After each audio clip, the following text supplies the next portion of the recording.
وحبيب ربنا وطبيبنا وطبيب قلوبنا ومولانا محمدا عبده ورسوله صلى الله تعالى عليه وعلى آله وأصحابه وبارك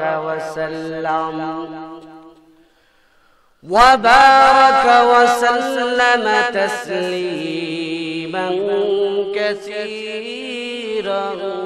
كثيرا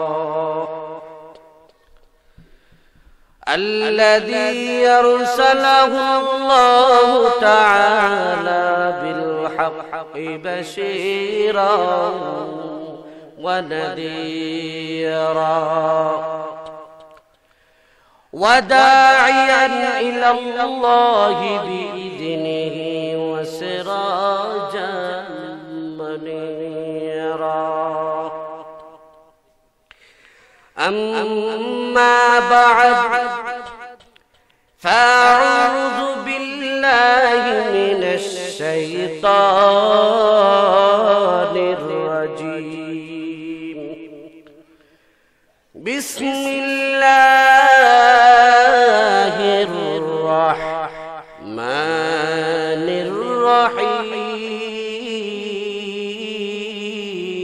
الرحيم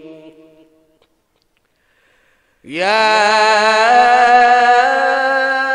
أيها الذين آمنوا اتقوا الله وكونوا مع الصادقين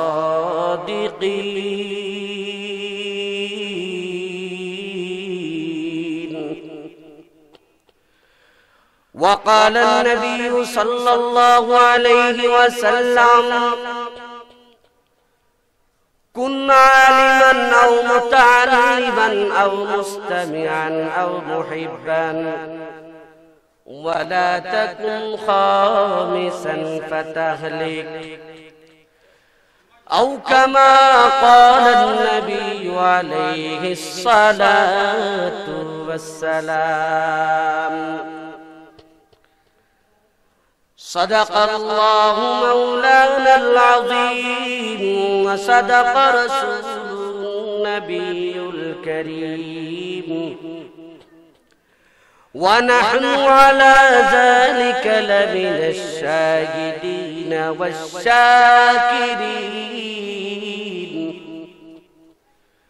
والحمد لله رب العالمين زبان كل محبت الشهيد درود إبراهيم اللهم صل على محمد وعلى آل محمد كما صليت على إبراهيم وعلى آل إبراهيم إنك حميد مجيد اللهم بارك على محمد وعلى آل محمد كما باركت على إبراهيم وعلى آل إبراهيم إنك حميد مجيد ذكر كل لا إله إلا الله لا إله إلا الله لا إله إلا الله لا إله إلا الله جوري لا إله إلا الله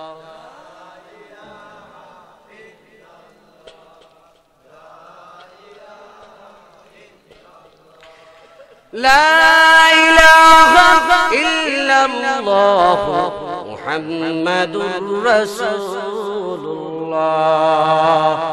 বদকর শহর চে বিনি দর খরুশাস ওয়ালে দানা দরি মানা কে গুশাস না বুলবুল বরগুলশ তসবীহ খাদিস کہ ہر کار بتسبیح زبانیس مومنا ذکر خدا بسیار گو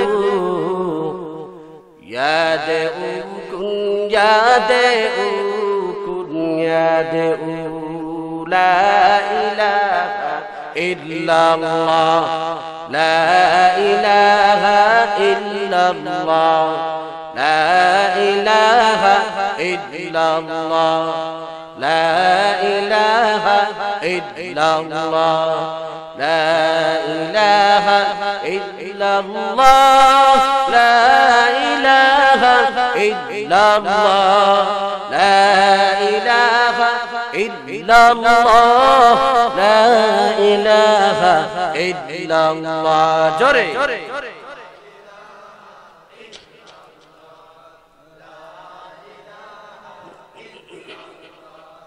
لا إله إلا الله محمد رسول الله اے دنیا کے ہو تمہارا پنا আপন বলতে শুধু তোমার কে জনা কে সেজন হে বলো মুমিন বলো না তিনি হলেন মোদের প্রভু রব্বানা লা ইলাহা ইল্লাল্লাহ লা ইলাহা ইল্লাল্লাহ لا إله إلا الله لا إله إلا الله لا إله إلا الله لا إله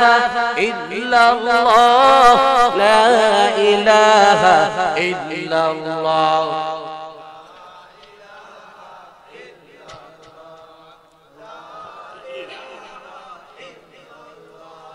لا إله إلا الله محمد رسول الله صلى الله عليه وسلم سبحانك لا علم لنا إلا ما علمتنا إنك أنت العليم الحكيم رب اشرح لي صدري ويسر لي أمري واحلل عقدة من لساني يفقه قولي सूरज ने दिया अपनी शुआओं को ये पैगाम सूरज ने दिया अपने शुआओं को ये पैगाम दुनिया है अजब चीज कभी सुबह कभी शाम दुनिया है अजब चीज कभी सुबह कभी शाम दुनिया में हो दुनिया का तलबगार नहीं हो दुनिया में हो दुनिया का तलबगार नहीं हो बाजार से गुजर हो खरीदार नहीं हो बाजार से गुजर हो खरीदार नहीं हो मैं दूर हूँ मजबूर हूँ ऐ सैयद आलम दीदार दिखाते नहीं आवाज सुना दो दीदार दिखाते नहीं आवाज सुना दो। দুর্বচারা বড়াই টুপি সমন্বয় গঠিত মসজিদ সংলগ্ন দারুল উলুম ফুরকানিয়া মাদ্রাসা কর্তৃক আয়োজিত আজকের এই আদিমুশান ওয়াজ মাহফিল ও হালকায়ে জিকিরের মুহতারাম সভাপতি মুআজ্জাদ ও মুকাররম ওয়ারাসাতুল আম্বিয়া হযরত উলামায়ে কিরাম, দূর দূরান্ত থেকে আগত আল্লাহ পাকের আশিকিন, জাকিরিন, শাকিরিন, মুহিব্বিন, মুরব্বিয়ান আযম, কলিজার টুকরা আমার যুবক বন্ধুগণ, অতি স্নেহের ছোট ভাই, পর্দার অন্তরালে অবস্থানরত শ্রবণরত আমার শ্রদ্ধেয় মা বোনেরা, আল্লাহ পাক রব্বুল আলামিনের দরবারে অগণিত শুকরিয়া ও সুজুদ যে আল্লাহ পাক রব্বুল আলামিন আমাকে আপনাকে দুনিয়াবি সমস্ত কাজ থেকে ফারেক করে, ফিতনা ফাসাদ থেকে মুক্ত করে, জুদা করে, আলাদা করে, অত্যন্ত দয়া করে, মায়া করে, মুহাব্বত করে, ইহসান করে, ভালোবেসে কোরআন সুন্নাহর সহিহ তরিকার ভিত্তিতে এই কথা বলে কোরআন সুন্নাহর সহিহ তরিকার ভিত্তিতে 10 মায়ের 10 সন্তানকে আপন হয়ে নেক হয়ে অত্যন্ত মুহাব্বতের সহিত আল্লাহর জান্নাতি বরকতি রহমতি এই সামিয়ানার নিচে যে আল্লাহ পাক রব্বুল আলামিন আশার বসার, আমি গোলামকে কিছু কথা বলার, আপনাদেরকেও শ্রবণ করার তৌফিক যে আল্লাহ পাক দান করেছেন, এজন্য ঈমানের আওয়াজে উচ্চ কণ্ঠে একবার সেই মালিকের দরবারে কালিমাতুশ শুকর আদায় করি, বলি আলহামদুলিল্লাহ। ভাইরা আমার, আমি কোন ভূমিকার দিকে যাব না, সরাসরি আমি আমার তেলাওয়াতকৃত আয়াতের দিকে চলে যাব। আমি আপনাদের সম্মুখে পবিত্র কোরআনে হাকিমের 11 নম্বর পারার সূরা তাওবা, সূরাতুত তাওবা 118 নম্বর আয়াত আপনাদের খিদমতে তেলাওয়াত করেছি। মহানবী, শ্রেষ্ঠ নবী, জিন্দা নবী, হায়াতুন নবী সাল্লাল্লাহু আলাইহি ওয়াসাল্লামের অসংখ্য অগণিত হাদিসের ভিতর থেকে এক টুকরা হাদিস আপনাদের খিদমতে আমি তেলাওয়াত করেছি। তৌফিক কামনা করি দয়াময় আল্লাহ পাক রব্বুল আলামিন যেন আমার কণ্ঠকে ঠিক রেখে তেলাওয়াতকৃত আয়াত এবং হাদিসের সমন্বয়ে কিছু কথা বলবার, ইখলাস, রুহানিয়ত ও ধৈর্যের সমন্বয়ে কিছু কথা আমাকে বলার, আপনাদেরকেও শ্রবণ করার তৌফিক আল্লাহ পাক দান করুন, বলেন আমিন। ভাইরা আমার, আপনাদের সম্মুখে আমি যে বিষয়টা আলোচনা করব, আমার আপনার সম্পর্ক কার সাথে হওয়া উচিত? একজন মুমিন ব্যক্তির, সফল মুমিনের সম্পর্ক কার সাথে হওয়া উচিত? এই বিষয়টা আমি আপনাদের সম্মুখে কোরআন সুন্নাহর দৃষ্টিকোণ থেকে আমি আলোকপাত করার চেষ্টা করব। তবে আমি আমার আলোচনার শুরুতেই আমি আপনাদের কাছে একটা অঙ্গীকার নিতে চাই। আলোচনা যতক্ষণ চলবে ততক্ষণ পর্যন্ত আমরা থাকবো না ভাগবো।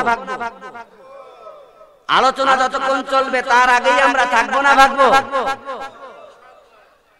নবী আলাইহিস সালাতু ওয়াস সালাম, বুখারী মুসলিমের হাদিস, আল্লাহর নবী বলেন, আয়াতুল মুনাফিকি সালাসুন, মুনাফিকের আলামত তিনটা। কয়টা জোরে বলেন? তিনটা। ইযা হাদাসা কাযাবা, যখনই কথা বলে বললেই মিথ্যা বলে। ওয়া ইযা ওয়াদা গাদারা, ওয়া ফি রিওয়ায়াতিন ওয়া ইযা ওয়াদা আখলাফা, ওয়াদা করলে বরখেলাপ করে, ওয়াদা ভঙ্গ করে। ওয়াইদা তুমিনা খানা, আমানত রাখলে কেউ যদি তার কাছে আমানত রাখে তো আমানত রাখলে গনিমত মনে করে খেয়ে ফেলে। তাহলে এই হাদিস দ্বারা কি বুঝলেন? মুনাফিকের আলামত কয়টা? জোরে বলেন। আমি প্রথমে কিছু কাটা কাটা কথা বলবো, আপনাদের জন্য আমি মজার সুর রাখছি, বলবো ইনশাআল্লাহ। যারা সুর শোনার পার্টি আছেন একটু ওয়েটিং এ থাকেন, কারণ বাবারা সব কথা কিন্তু টান দিয়ে বলা যায় না। কি বলেন? আবার টানের সব কথা মনে রাখাও যায় না। এজন্য আমি প্রথমে কিছু কাটা কাটা কথা বলবো, কয়েক মিনিট, এরপরে ইনশাআল্লাহ সুর দিব আমি। তাহলে হাদিস দ্বারা বুঝলেন মুনাফিকের আলামত কয়টা? কথা বললেই কি বলে? মিথ্যা বলে, ওয়াদা করলে ভঙ্গ করে, আমানত রাখলে গনিমত মনে করে খায় ফেলে। কেন? তাহলে আমি আপনাদের কাছে আমার মাহফিল যতক্ষণ চলবে, যতক্ষণ মাহফিল চলবে ততক্ষণ পর্যন্ত থাকার ব্যাপারে আপনাদের কাছে আমি একটা অঙ্গীকার নিতে চাই। কারা কারা মাহফিল যতক্ষণ পর্যন্ত চলবে থাকতে রাজি আছে? দু হাত হাওলা মারি করে দেখায়। নারে তাকবীর, আলহামদুলিল্লাহ। তাহলে আপনারা থাকবেন, কিন্তু থাকবেন ভালো কথা। অনেকে আবার উঠা বসা, যদি কারো একান্ত প্রয়োজন হয়, আমার মাদ্রাসার ছাত্র কয়েকজন এখানে আছে, আমার মুফতি সাহেব আছে মাদ্রাসার, মুফতি শহীদুল ইসলাম সাহেব, হযরত পাশে বসা। আমাদের মাদ্রাসার ছাত্রদেরকে আমরা শিক্ষা দেই যে বাবা, ক্লাসের মধ্যে যদি কারো একান্ত প্রয়োজন হয়, পেশাব চাপে বা পায়খানা ধরে, তাহলে পেশাব যদি চাপায় তাহলে কয় আঙ্গুল? জোরে বলেন। এক আঙ্গুল। যদি কোনো ছাত্র এক আঙ্গুল উঠায় তাহলে আমরা বুঝতে পারি বাবার কি ধরছে, পেশাব চাপায়। তো কথা বলা লাগে না, আঙ্গুল উঠাইলে কি যাও, ইশারায় হয়ে যায়।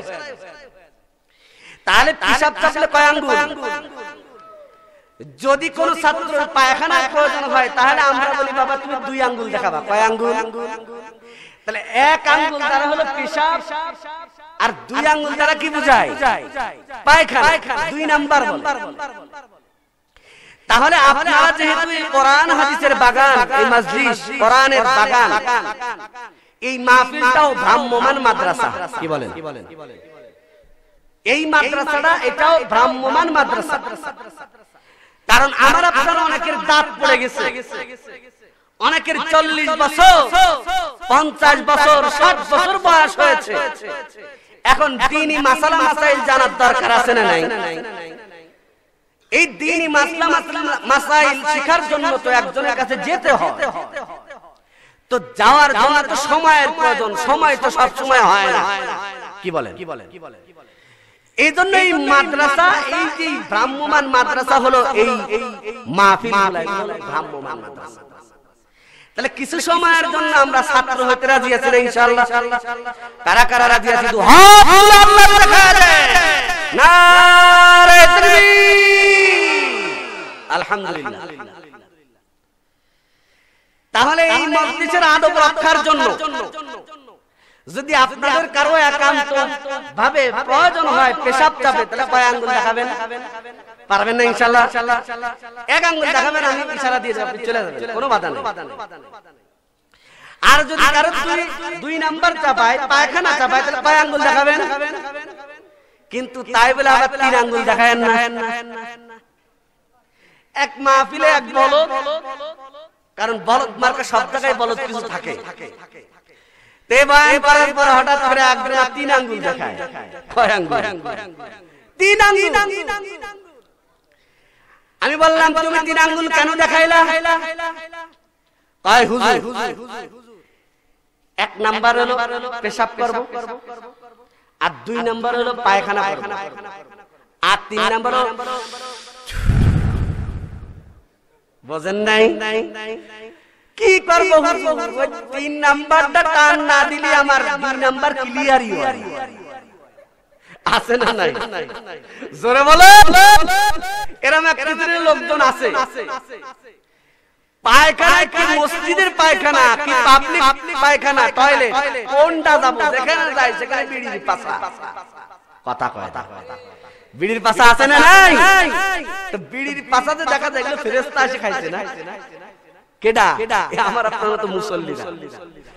কয় হুজুর 1 নাম্বার হলো পেশাব করব, আর 2 নাম্বার হলো পায়খানা করব, আর 3 নাম্বার আঙ্গুলটা দেখা যায় হুজুর এটা না টানলে আমার 2 নাম্বার ক্লিয়ার হয় না, মোডে ক্লিয়ার হয়।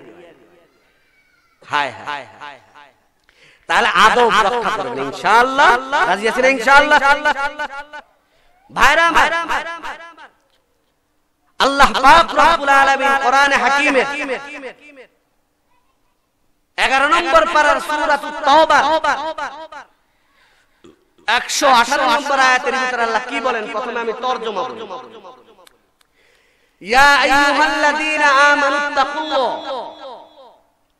হে ঈমানদার বান্দারা, ইত্তাকুল্লাহ, তোমরা আমি আল্লাহকে ভয় করো,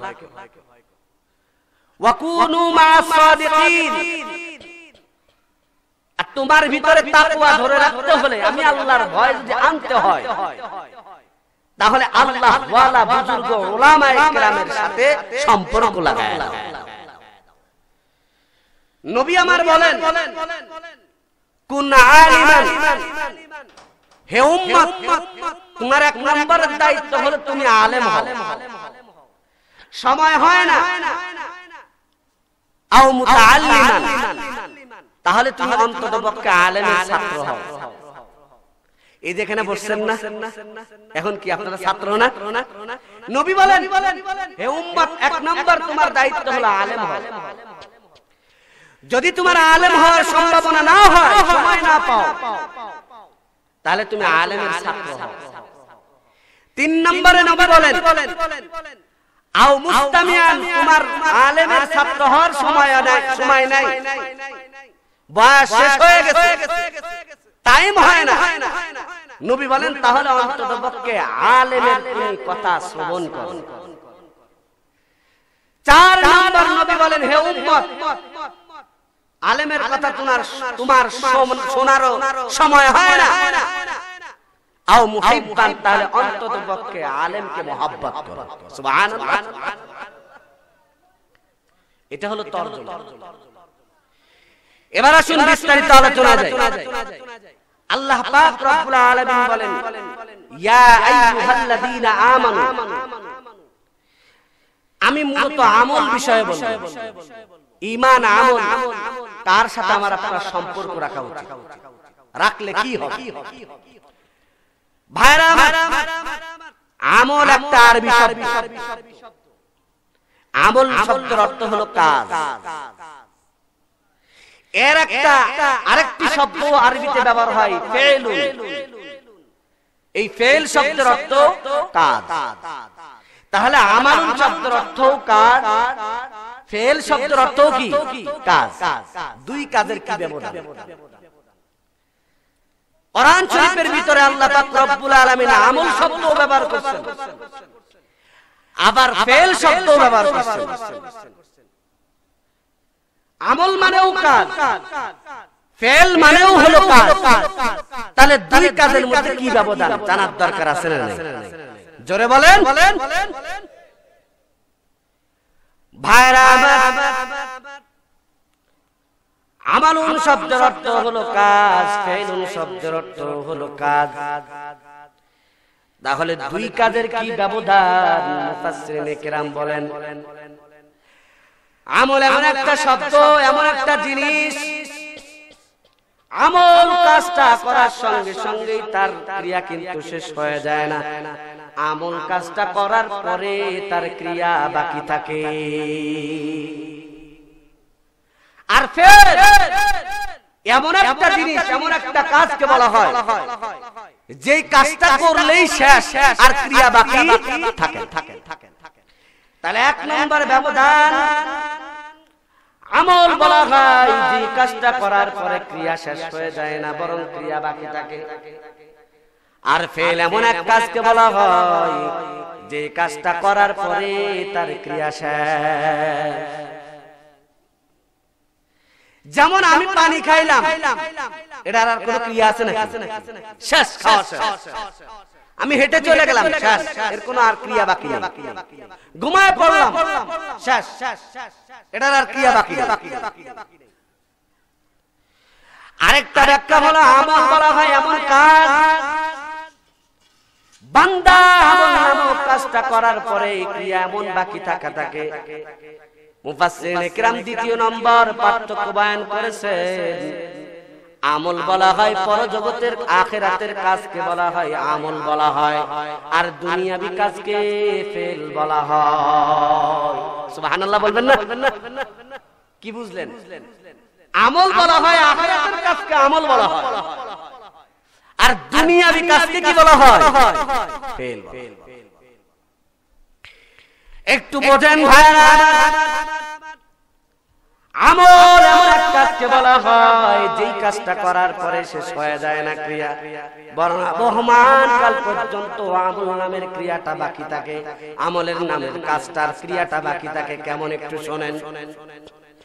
যেমন নামাজ একটা আমল, কি বলেন? রোজা করা এটা একটা আমল, দান সদকা করা একটা আমল, কোরআন তেলাওয়াত করা আমল, জিকির আজকার করা একটা আমল। বলেন নামাজ নামক আমলটা কেমন জানো? নামাজ পড়লাই যে তার ক্রিয়া শেষ হয়ে গেলে এমনটা না। নামাজ যখন পড়বা কেমন ক্রিয়া বাকি থাকে? পয়গম্বর সাল্লাল্লাহু আলাইহি সাল্লাম বুখারী মুসলিমের হাদিস, মায়ের নবী বলেন, যেই বান্দা বান্দি এশারের টাইমে জামাতের সহিত বান্দা নামাজ আদায় করেছে, এশারের টাইমে এশারের নামাজটা বান্দা জামাতের সহিত আদায় করার কারণে ওই বান্দার আমলনামায় অর্ধরাত্র দাঁড়ায় দাঁড়ায় নফল নামাজ পড়লে যে সওয়াব হয়, আল্লাহ পাক রব্বুল আলামিন ওই বান্দার আমলনামায় অনুরূপ সওয়াব লিখে দেন। সুবহানাল্লাহ জোরে বলেন। এই আপনার সাউন্ড কেমন? ভাইরা আমার, মায়ার নবী বলেন, এরপরে আল্লাহর নবী বলেন, আবার যেই বান্দা বান্দি ফজরের সময় শীতে রাতের ভিতরে শীতকে শীত মনে করে না, আজান হয়েছে সঙ্গে সঙ্গে ল্যাপ তোষককে লাথি মারে ফেলে দিল, লাথি মেরে লেপ তোষককে ফেলে দিয়েছে, শীতকে শীত মনে করে নাই, শীতকে শীত মনে করে নাই। আবার ওযু করে যখন এশারের ফজরের জামাতের সহিত বান্দা যখন নামাজ আদায় করেছে, বাকি বাকি অর্ধ রাত্র দাঁড়ায় দাঁড়ায় নফল নামাজ পড়লে যে সওয়াব হয়, ফজরের টাইমের জামাতের সহিত নামাজ পড়ার কারণে বান্দার আমলনামায় অনুরূপ সওয়াব লিখে দেওয়া হয়। সুবহানাল্লাহ বলেন। তাহলে নামাজ এমন একটা ইবাদত যেটার ক্রিয়া শেষ হয়ে যায় না বাকি থাকে, এটা হলো আমল।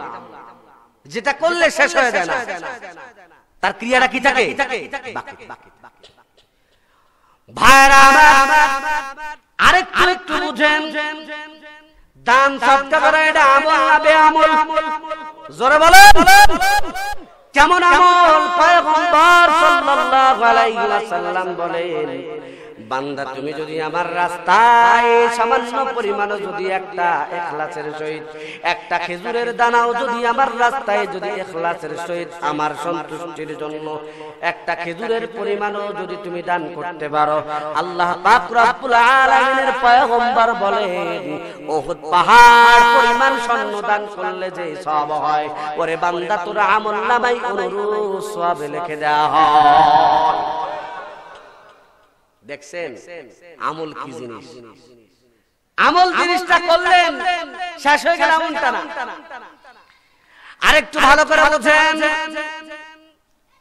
আমলের ক্রিয়া কেমন বাকি থাকে? বান্দা তুমি মাদ্রাসায় 1 টাকা দান করেছো, একটা ঈদ পরিমাণ তুমি মাদ্রাসা মসজিদের কাছে ব্যয় করেছো, মায়ার নবী বলেন, আল্লাহর নবী বলেন, মান বানা লিল্লাহি বাইতান বানাল্লাহু লাহু বাইতান ফিল জান্নাহ মান বানা লিল্লাহি মাসজিদান বানাল্লাহু তাআলা বাইতান ফিল জান্নাহ। আল্লাহ নবী বলেন যে এই লোকটা মসজিদের জন্য ছোট্ট একটা মসজিদ যদি আমার সন্তুষ্টির জন্য বানাইতে পারে, ছোট্ট মসজিদ দিয়ে আবার কি হয়, তার মানে হলো তোমার শক্তি আছে একটি ইট পরিমাণ দেওয়ার, অতটুকুন একটা ইট যদি আমার মসজিদে দিতে পারো বান্দা, তোমারে আল্লাহ পাক রব্বুল আলামিন বিনিময়ে জান্নাতের মধ্যে বড় বিল্ডিং বানায় দিবে। দেখছেন দান সদকা আমল, এর ক্রিয়া শেষ হয়ে যায় না। আরেকটি প্রমাণ দেন, মায়ের নবী বলেন, আবু দাউদ শরীফ 2 নম্বর খণ্ডের মধ্যে আবু হুরায়রা থেকে বর্ণিত, নবী আমার বলেন, ইযা মাতাল ইনসানু ইনকাতা আমালুহু, বান্দা যখন মারা যায়, মারা যাওয়ার সঙ্গে সঙ্গে ওই বান্দার আমলের দরজা বন্ধ হয়ে যায়। যত বড় আমল হোক না কেন, যত বড় বিশ্বাস হোক না কেন, ওই লোকটা মারা গেল তো আমল করা শক্তি বন্ধ হয়ে গেল। ইল্লা মিন সালাস, কিন্তু মায়ার নবী বলেন 3টা এমন কাজ আছে যেই কাজটা বান্দা মরে যাওয়ার পরেও তারপরেও বান্দার আমলনামায় কিয়ামত পর্যন্ত সওয়াব পৌঁছতে থাকে। সবাই বলেন সুবহানাল্লাহ, জোরে বলেন। ভাইরা আমার নবী বলেন, ইল্লা মিন সাদাকাতিন জারিয়া, এর ভিতরে একটা আমল হলো যেই লোকটা দান সদকা করে গেল, ওরে বান্দা তোর একটা টাকার বিনিময়ে যদি একটা বান্দাও যদি আলেম হয়, মাদ্রাসায় যদি 1 বস্তা সিমেন্ট দিতে পারো, মসজিদের ভিতরে 5টা টাকাও যদি দান করতে পারো, যতদিন পর্যন্ত মাদ্রাসা থাকবে, যতদিন পর্যন্ত মসজিদ থাকবে, ততদিন পর্যন্ত তোমার টাকা খেয়ে পড়ে যেই লোকটা আলেম হয়েছে, ওই লোকটা যতদিন পর্যন্ত থাকবে সে আবার যতজনারে আলেম বানাবে। কিয়ামত পর্যন্ত বান্দা তোমার কবরের ভিতরে শুয়ে শুয়ে তোমার আমলনামায় সওয়াব ফেলাক্সিলোড হতে থাকবে। দেখছেন আমল কি জিনিস? তাহলে এতক্ষণের আলোচনার দ্বারা কি বুঝলেন? আমল এমন এক কাজ যেটা করলে শেষ হয় না, বরং ক্রিয়া বাকি, আর ফেল বলা হয় যেটা করলেন শেষ, এর ক্রিয়ার বাকি নেই। যেমন দুনিয়াবি কাজ, খাওয়া পড়া হাঁটা চলা, হাঁটলেন শেষ, এর আর ক্রিয়া বাকি। ভাইরা এই আমল, আমল মানে হলো কাজ। এই আমল জিনিসটা যদি আল্লাহর দরবারে কবুল করাতে হয়, তাহলে আমাকে আপনাকে 4টা গুণ অর্জন করা লাগবে। কয় গুণ? জোরে বলেন, কয় গুণ? 4 গুণ। জানার দরকার আছে না নাই? বান্দা তুমি তোমার নামাজটা যদি বান্দা তুমি আল্লাহর দরবারে কবুল করাতে চাও, ও হাজী সাহেব তোমার হজ যদি আল্লাহর আদালতে কবুল করাইতে চাও, ও যাকাত দেনওয়ালা ধনী বাবা তুমি তোমার যাকাত যদি মাওলার দরবারে কবুল করাতে হয়, ও বক্তা সাহেব তোমার বয়ানটা যদি আল্লাহর দরবারে কবুল করাতে হয়, ও ইমাম সাহেব তোমার ইমামতি যদি আল্লাহর দরবারে কবুল করাতে চাও, হে দান করনেওয়ালা ভাই, হে পর্দা মা বোনেরা, তোমার পর্দার সওয়াব, পর্দা করাটা যদি আমার মালিকের দরবারে কবুল করাতে হয়, তাহলে তোমার 4টা গুণ থাকা লাগবে। কয় গুণ? আমল করলেই হবে না, আমলটা কবুল করাতে হলে 4টা গুণ সাথে থাকতে হবে। 4 গুণ যদি আমার আপনার আমলের সাথে না হয়, হে মুসল্লি ও নামাজি তোমার নামাজের সাথে যদি 4টা গুণ যদি না হয়, তাহলে তোমার নামাজ আদায় হয়ে যাবে বটে, কিন্তু নামাজ কবুল হবে না। একটা হলো আদায় হয়ে যাওয়া, আপনার জিম্মায় আছে আপনি জিম্মাদার, পালন করতে বাধ্য। নামাজের রকম হুকুম আহকাম সব ঠিক রেখে নামাজ পড়লেন, কিন্তু আপনার ভিতরের মধ্যে খেয়াল হলো লোকে আমারে নামাজি বলবে। কি বলেন? লোকে কি বলবে? দান সদকা করেছেন লক্ষ লক্ষ লক্ষ টাকা, কিন্তু আপনার মনের দিলের মধ্যে খেয়াল হলো লোকে আমার একটু দানবীর বলুন। হে হাদিসা, তুমি হাত ভাঁজ করেছো একবার না, দুইবার না, লক্ষ লক্ষ 318 বার যদি তুমি হজ করো, আর তোমার দিলের ভিতরে যদি এমন হয় লোকে আমার হাদিসা বলবে, তাহলে আল্লাহর বান্দা তোমার হজটা আদায় হয়ে যাবে বটে, তোমার উপরে যে জিম্মাদার ছিল ওটা আদায় হয়ে যাবে বটে, কিন্তু আমার আল্লাহর আদালতে কবুল হবে না। হে নামাজি, তুমি নামাজ আদায় করেছো, নামাজের রকম আহকাম সব শরায়েত সব ঠিক রেখে নামাজ পড়েছো, তোমার নামাজটা আদায় হয়ে গেল বটে, কিন্তু নামাজের ভিতরে যদি মানুষকে দেখাবার জন্য হয়, আল্লাহর সন্তুষ্টি ছাড়া ভিন্ন কোন নিয়ত থাকে, তাহলে তোমার নামাজটা আদায় হয়ে যাবে বটে, কিন্তু আল্লাহ আদালতে কবুল হবে না। সুবহানাল্লাহ বলেন। দেখছেন ব্যাপারটা? এলো কুদরতের খেলা। বানায় বলতেছি না বাবা, তিরমিজি শরীফ খোলেন 2 নম্বর পৃষ্ঠার ভিতরে একটা হলো কবুলের সালাত আর একটা হলো সিহাতে সালাত। কি মুফতি সাহেব? একটা হলো কবুলের সালাত, নামাজ কবুল হওয়া, আরেকটা হলো নামাজ আদায় হয়ে যাওয়া। বান্দা এক কথায় যেই আমলটা করবা না কেন, এই সব আমলটা যদি তোমার আল্লাহর দরবারে কবুল করাতে হয়, তাহলে তোমার 4টা গুণের মালিক হতে হবে। 1 নম্বর হলো না বান্দা তোমার ইবাদতের সাথে সাথে আমল করবা বটে, কিন্তু আমলের জন্য তোমার 1 নম্বরে লাগবে ইলম অর্জন করতে হবে। কি অর্জন করতে হবে? আইন লাম মিম ইলম। ইলম শব্দের অর্থ হলো কোরআন সুন্নাহর জ্ঞান। বানায় বলছে আমাদের বাংলাদেশে ডক্টর মোহাম্মদ শহীদুল্লাহ আল্লাহর বান্দা ডিকশনারি লিখেছেন, খুলে দেখবেন কালকে সকালে ইলম শব্দের কি অর্থ লিখছেন। উনি বড় চমৎকার করে লিখেছেন।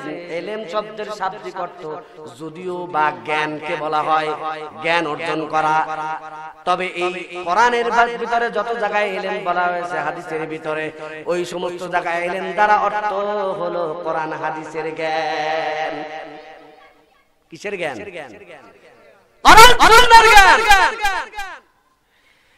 তাহলে বান্দা তুমি তোমার আমলটা যদি কবুল করতে হয়, নামাজ যদি আল্লাহর আদালতে কবুল করাতে হয়, তাহলে তোমার 1 নম্বরের গুণ মেডিসিন আমলের সাথে লাগবে, ইলম অর্জন করা লাগবে। ইলম অর্জন করতে হবে।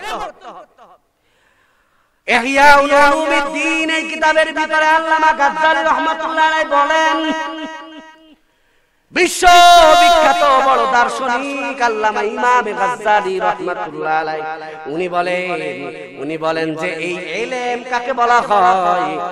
উনি বলেন যে আমলটা করা হলো ফরজ, তার ইলম অর্জন করাও ফরজ। যেমন নামাজ পড়া ফরজ না নফল? জোরে বলেন। উনি বলেন যে আমলটা একেবারে মৌলিক একটা কথা বলেছেন উনি 1 লাইনের ভিতরে, যে আমলটা করা ফরজ তার ইলম অর্জন করাও ফরজ, যে আমলটা করা ওয়াজিব তার ইলম অর্জন করা ওয়াজিব, যে আমলটা করা মুস্তাহাব তার ইলম অর্জন করাও মুস্তাহাব, যে আমলটা করা সুন্নাত তার ইলম অর্জন করাও সুন্নাত, যে আমলটা করা হারাম তার ইলম অর্জন করাও হারাম। ঠিক কিনা জোরে বলেন? যেমন নাকি জাদুবিদ্যা এটা জায়েজ না? জোরে বলেন। এই জাদুবিদ্যাটা হারাম, এজন্য এর ইলম অর্জন করাও হারাম। আবার নামাজ পড়া হলো সওয়াবের কাজ, নামাজ পড়া ফরজ, এজন্য নামাজের ভিতরে কয় ফরজ, বাহিরে কয় ফরজ, এটাও কিন্তু জানা তোমার জন্য ফরজ। ঠিক কিনা জোরে বল। এখন যদি আমি এখানে যে কয়েকজন আপনারা আসছেন, আমি যদি জিজ্ঞাসা করি বলেন বাবা নামাজ ভাঙার কারণ কয়টা, কে কে বলতে পারবেন? বলতে পারবেন? প্রথম নাম্বার কি? হায় হায়, দুই একজন যাই বাবারা নামাজ কালাম পড়ে, বাজারে একটু বই কিতাবাদি পড়ে, এরা ছাড়া অধিকাংশ মানুষ নামাজ ভঙ্গের কারণটাও কিন্তু জানে না। নামাজের মাসলা মাসাইল জানা ব্যতিরেকে যদি নামাজ পড়া হয় নামাজ আদায় হবে না, নামাজটা কবুল হবে না। নামাজের মাসলা জানেন না, কিন্তু তাশাব্বুবিল মুসাল্লি, মুসাল্লির সাথে তাল মিলাইয়া আপনি পড়লেন, আপনার নামাজটা আদায় হয়ে যাবে বটে, কিন্তু আপনার নামাজটা কবুল হবে না। কেন? কারণ নামাজটা যদি কবুল করাতে হয়, আমল কবুল করাতে হলে 4 গুণ লাগবে। প্রথম নাম্বার গুণ হলো ইলম। ইলম মানে হলো মাসলা। আপনি তো নামাজের মাসলা জানেন না। হায় হায়, আমার যুবক বাবাকে যদি বলি বলো নামাজের ভিতরে কয় ফরজ, নামাজের বাহিরে কয় ফরজ, যুবক বলতে পারে না। কিন্তু মুসলমান যুবকরে যদি বলা হয় বলো তো গেল বিপিএল খেলার ভিতরে বাংলাদেশের সাকিবুল হাসান কয় ছক্কা হাঁকাইছে, কি পারবে? কি পারবে? ও সুবহান কুদ্দুস, একেবারে ঠুটস্থ। যদি বলা হয় বাবা মেসি কয়টা গোল দিয়েছে, নিউমারে কয় গোল মারছে এবছর, হায় হায়, যুবকের মুখে ফেনা উঠে যাবে, তারপর বলা শেষ হবে না। এত জানা জানে, এত জানা জানে, আবার বলেন হুজুর শুধু নিউমারের কথা জানতে চান, কোন প্লেয়ারের কত নম্বরে 100 মারছে, কয় রান করছে, কোন দিন, সবটাই কিন্তু হুজুর আমি পারি।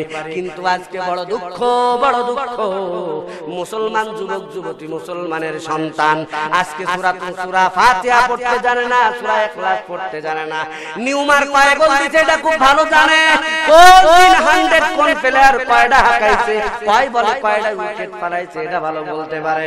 কিন্তু কপাল পোড়া মুসলমান হে যুবক সন্তান, আজকে যুবকের ভিতরে আল্লাহর কোরআন খুঁজে পাওয়া যায় না, ঠিক কিনা? ধরে হায় হায়, কি জবাব?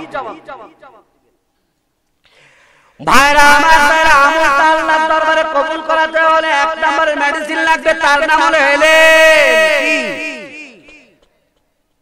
আমি বলেছি যে ইলমটা অর্জন করা হলো যে আমল করা ফরজ, তার ইলম অর্জন করা ফরজ। যার উপরে নামাজ পড়া ফরজ হয়েছে ওই লোকটার জন্য কর্তব্য হলো নামাজের ভিতরে বাইরে কতগুলা ফরজ, কয়টা সুন্নাত, কয়টা মুস্তাহাব জানার দরকার আছে না নাই?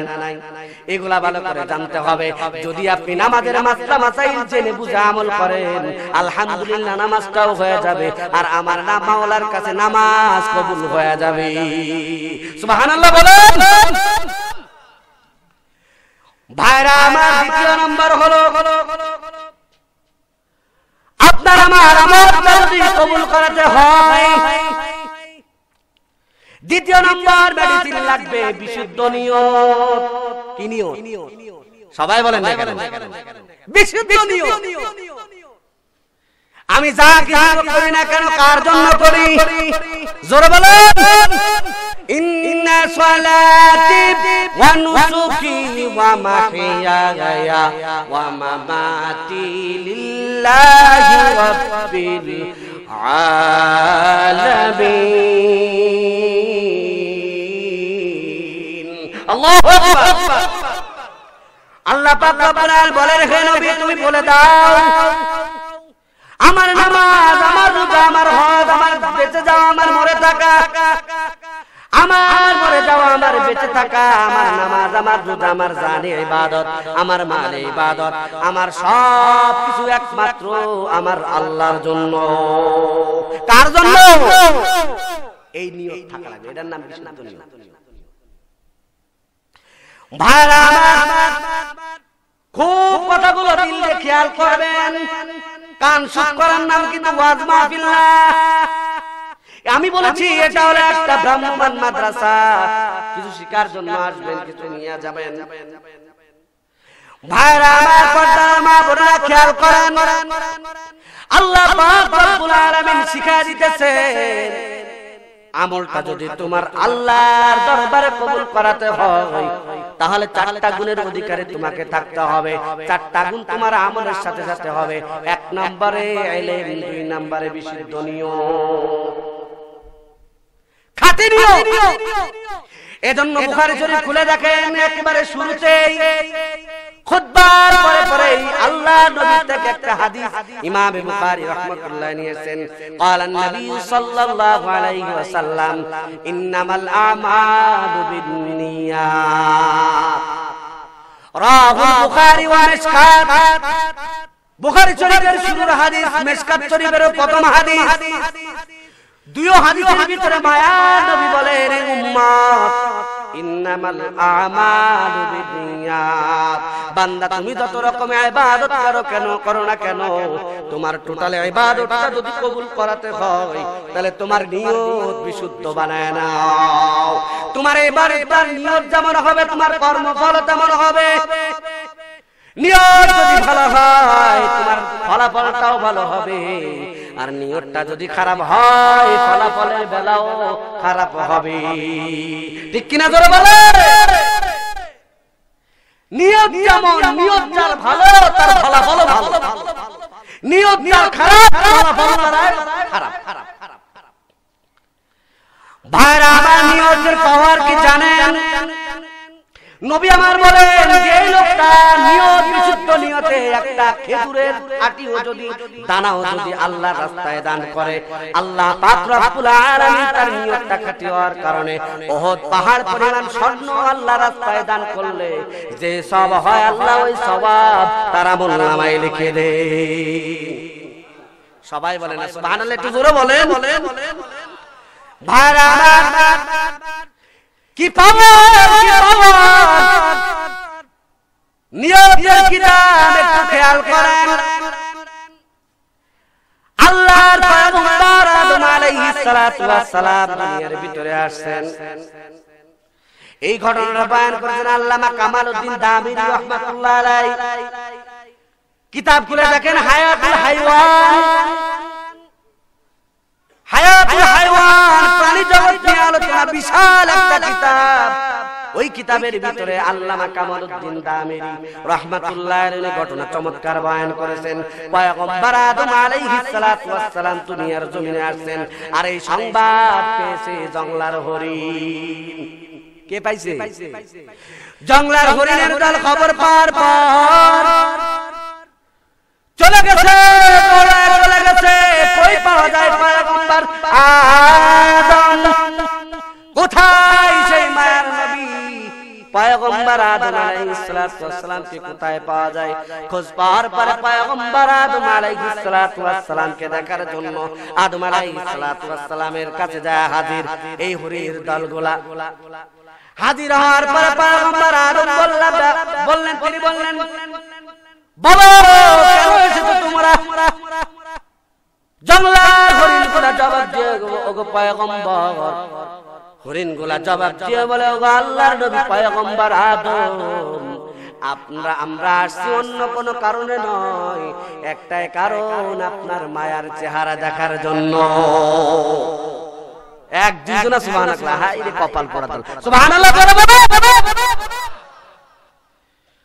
ভাইরা আমার, হরিণের দল এই কথা বলার সঙ্গে সঙ্গে পয়গম্বর আদম, আল্লাহ নবী আদম আলাইহিস সালাতু ওয়াস সালাম বলেন, তোমরা যেহেতু আমার বাড়ির মেহমান, এমন মেহমান যদি বাড়িতে আসে তাহলে হাদিয়া দেয় কি দেয় না? কি বলেন? বিয়ায় যদি বাড়িতে আসে হাদিয়া দেয়, মাওয়ার বাড়িতে আসলে হাদিয়া দেয়, আত্মীয় স্বজন বাড়িতে আসলে হাদিয়া দেওয়া হয়। হাদিয়া দেওয়াও সুন্নাত, আবার হাদিয়া নেওয়াও কিন্তু সুন্নাত। মাসালা বুঝে রেখে, শুধু নেবেন দেবেন না এরকম কিন্তু না। হাদিয়াটা দেওয়াও সুন্নাত, নেওয়াও সুন্নাত। শুধু তাই নয়, মায়ার নবী বলেন, সবথেকে উত্তম হালাল সম্পদ হলো দুই ধরনের। একটা হলো বান্দা তুমি নিজে হাতে কামাই করে রোজগার করলা, এটা হলো সবথেকে হালাল এবং পিওর মাল। আর একটা হলো হাদিয়ার মালটা হলো হালাল। সুবহানাল্লাহ বলেন। দেখছেন মাসালা, এগুলো জানতে হবে। ভাইরা যেহেতু মেহমান বাড়িতে আসছে এখন হাদিয়া দেওয়া লাগে। আল্লাহ নবী আদম আলাইহিস সালাতু ওয়াস সালাম কি হাদিয়া দেওয়া যায়? দুনিয়ার ভিতরে তো তখন কোনো কিছু নাই, প্রথম মানুষ তিনি, কি করা যায়, কি হাদিয়া দেওয়া যায়? আল্লাহ নবী আদম আলাইহিস সালাতু ওয়াস সালাম করলেন, তিনি করলেন কি? তিনি তার ওই যে জান্নাতের ভিতরে আল্লাহ নিষিদ্ধ ফল গন্ধম ফল খেয়ে ফেলেছিলেন।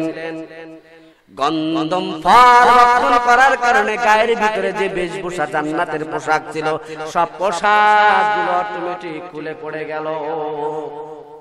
কেন?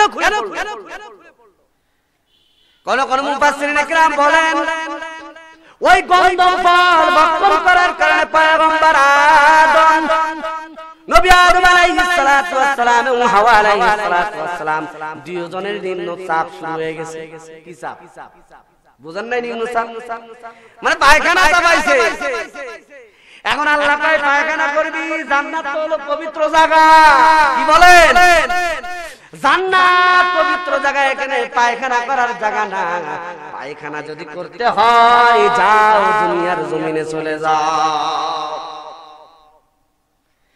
এখন সঙ্গে সঙ্গে যখন পোশাকগুলো খুলে পড়লো, কি করবে? আদম আলাইহিস সালাতু ওয়াস সালাম এবং হাওয়া আলাইহিস সালাতু ওয়াস সালাম উভয় জান্নাতের বড় বড় বৃক্ষের বড় বড় পাতা দিয়ে নিজেদের গা গুলা ঢেকে নিলেন। গা ঢেকে দুনিয়ার জমিনে যখন আসছে, এখন পয়গম্বর আদম আলাইহিস সালাতু ওয়াস সালাম তিনি চিন্তা করতেছেন কি হাদিয়া দেওয়া যায়। যেহেতু আমার বাড়িতে আছে মেহমান, মেহমানকে মেহমানদারি করা একটা সৌজন্য আচরণ।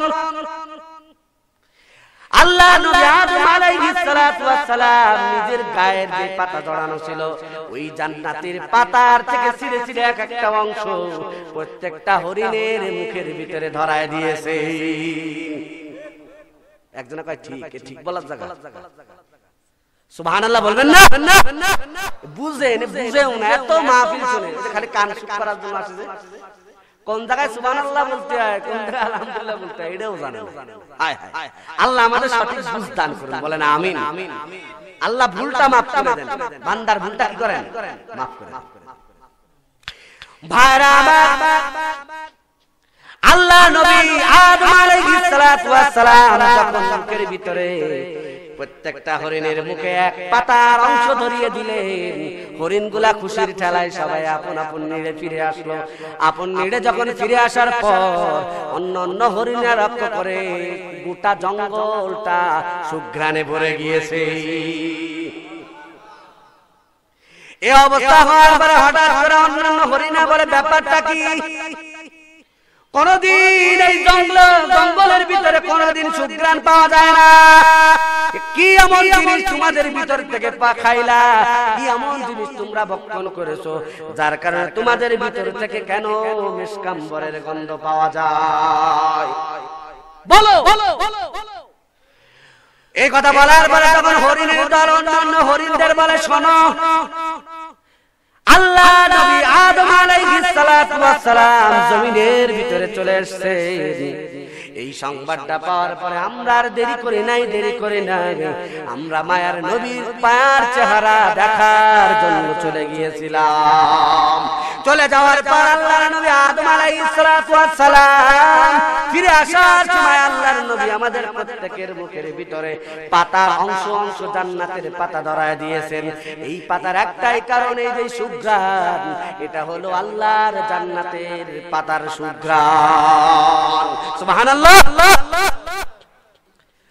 ভাইরা আমার, এ কথা বলার পরে অন্যান্য হরিণের দরবারে, ভাই তোমরা তো বড় সৌভাগ্যবান, তাহলে আমরাও যাব।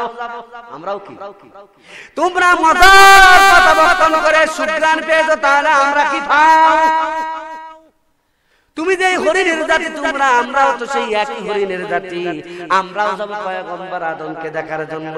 ভাইরা আমার, পর্দা মা বোনেরা, এরকম ভাবে সমস্ত হরিণের অন্য হরিণের দলেরা তারাও চলে গেল আদম আলাইহিস সালাতু ওয়াস সালামের কাছে। পয়গম্বর আদম আলাইহিস সালাতু ওয়াস সালামের কাছে যাওয়ার পর আদম আলাইহিস সালাতু ওয়াস সালাম তাদেরকে ফিরে আসার সময় ওদেরও প্রত্যেকটার মুখে জান্নাতের পাতার অংশ অংশ ধরিয়ে দিয়েছে। কিন্তু কি কুদরতের খেলা, এরা যখন চলে আসলো এদের পাওয়া জান্নাতের সেই পাতা, সেই পাতার ভিতরে কোন রকম সুঘ্রাণ খুঁজে পাওয়া যায় না। তখন এরা কয়, ব্যাপারটা কি? তোমরা যে আদমের হাত থেকে পাতা নিয়েছো, আমরা তো একই নবী, আল্লাহর নবী আদমের হাত থেকে আমরা হাদিয়া স্বরূপ সেই পাতা সংগ্রহ করেছি, তাহলে তোমাদের চাই এত সুঘ্রাণ পাওয়া যায়, কিন্তু আমাদের তার ভিতরে কোনো সুঘ্রাণ পাওয়া যায় না। কি ব্যাপার আছে না নাই? জোরে বলে ব্যাপার অবশ্যই। এই কথা বলার পরে অন্যান্য প্রথম দল হরিণীর দল বলে, রে ভাই, আমাদের পাতার ভিতরে সুঘ্রাণ পাওয়া যায় আর তোমাদের পাতার ভিতরে কোন রকম ঘ্রাণ পাওয়া যায় না। তার কারণ হলো আমরা তো পয়গম্বর আদম আলাইহিস সালাতু ওয়াস সালাম কে দেখার জন্য গিয়েছিলাম। আমরা তোমাদের নিয়তের ভিতরে ভেজাল, আমাদের নিয়তটা হলো খাঁটি, আমাদের নিয়তটা হলো পিওর ছিল। আমাদের নিয়ত কিন্তু পাতা আনার জন্য যাওয়া ছিল না, আমাদের নিয়ত ছিল মায়া নবীর চেহারা দেখার জন্য। আমাদের নিয়ত যেহেতু পাতা আনার জন্য ছিল না, আল্লাহর নবীর চেহারা দেখার জন্য, এজন্য আমাদের পাতার ভিতরে থেকে জান্নাতের সুঘ্রাণ। কিন্তু তোমাদের নিয়ত ছিল পাতা সংগ্রহ করার জন্য, মায়ার নবীর চেহারা দেখার জন্য না, ঠিক কিনা জোরে বলেন? এজন্য তোমাদের পাতার থেকে একই পয়গম্বর আদমের হাত থেকে পাতা সংগ্রহ করার পরেও তোমাদেরটাই কোনো রকম সুঘ্রাণ নাই। কিন্তু আমাদের নিয়তটা ভালো হওয়ার কারণে আমাদের পাতার ভিতরে আল্লাহর জান্নাতের ঘেরান। সুবহানাল্লাহ। এটা হলো নিয়ত।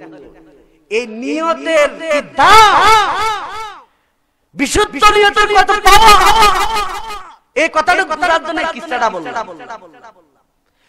ভাইরা আমার, তার বিশুদ্ধ নিয়তের দরকার আছে না নাই? জোরে বলেন। বিশুদ্ধ নিয়তের দরকার আছে। আল্লাহ বলেন, ওয়া মা উমিরু ইল্লা লিয়াবুদুল্লাহা মুখলিসিনা লাহুদ্দিন। আল্লাহ পাক রব্বুল আলামিন 30 নম্বর পারা সূরা বাইয়িনার ভিতরে সর্বশেষ আয়াতের ভিতরে আল্লাহ পাক রব্বুল আলামিন বলেন, শেষ লাস্টের দিকে আল্লাহ বলেন, ওয়া মা উমিরু ইল্লা লিয়াবুদুল্লাহা মুখলিসিনা লাহুদ্দিন। আমি আল্লাহ পাক রব্বুল আলামিন তোমাদেরকে যত হুকুম আহকাম পালন করার জন্য বলেছি, এই হুকুম আহকামগুলো যদি আমার দরবারে কবুল করাতে হয়, তাহলে তোমাদের একনিষ্ঠ বিশুদ্ধ নিয়ত থাকা লাগবে, ঠিক কিনা জোরে বলেন? তাহলে আমার আপনার নামাজ, আমার আপনার জানে ইবাদত, আমার আপনার মাল ইবাদত, যত ইবাদত পূজা পাঠ যাই আমরা করি না কেন, এই ইবাদত যদি আল্লাহর দরবারে কবুল করাতে হয়, তাহলে দ্বিতীয় নম্বর মেডিসিন লাগবে বিশুদ্ধ নিয়ত, ঠিক কিনা জোরে বলেন? ভাই আমার,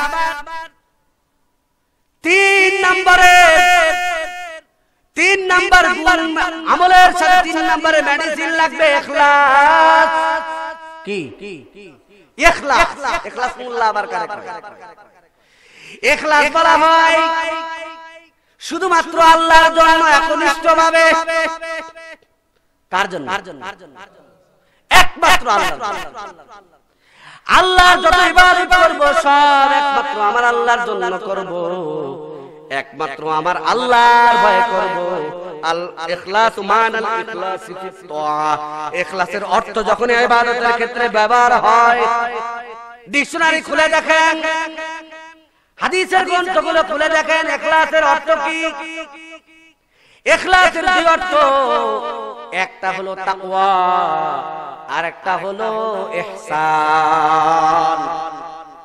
ইহসানের শব্দ এক কথায় ইহসান বলা হয় নিজের বেলায় কম কম করা, নেওয়ার বেলায় কম নেওয়া, দেওয়ার বেলায় বেশি দেওয়া, এটার নাম হলো ইখলাস ইহসান।